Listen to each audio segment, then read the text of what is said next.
The three purposes of Congress. Now, so I was born in 72, so the 1980s, we were basically we were educated that Congress had three purposes.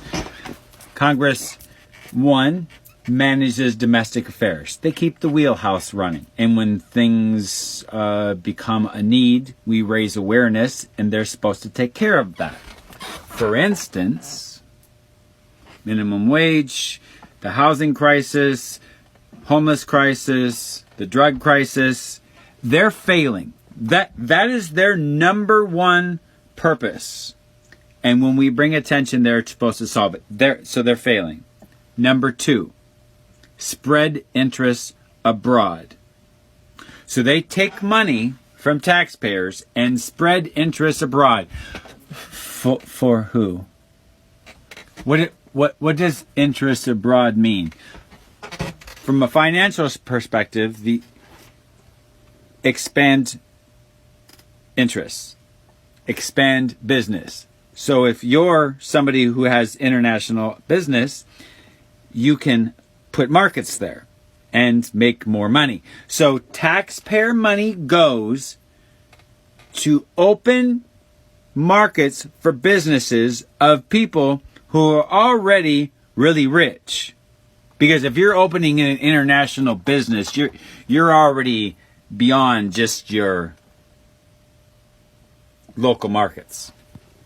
You're not a mom and pop shop. You're international business, okay? So they're taking our second purpose of Congress is to take our taxpayer money and open businesses for the already wealthy. Mind you, the already wealthy, many of which who don't pay taxes. And three, declare war when those interests cannot be achieved.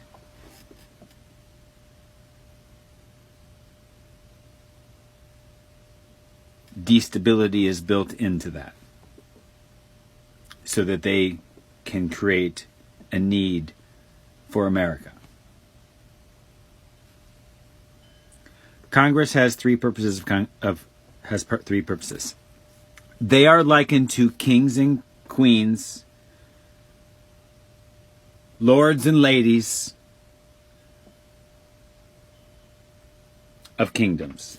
That's essentially what Congress is. That's why they serve their whole life. They are the lords and ladies of our country.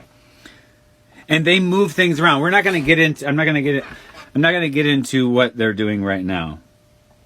Because they're doing the same thing they did in 2008 with the housing market crisis when President Bush said, or when Trump said he made so much money off of it. Remember how he made so much money off of a housing market crisis? They're doing it again. I also want to add one little tiny thing. You're not going to find Congress defined as three purposes now. You're going to find just a rabbit hole field. But in the 80s, it was only described as having three purposes. It still only has three purposes. Everything else fits within those.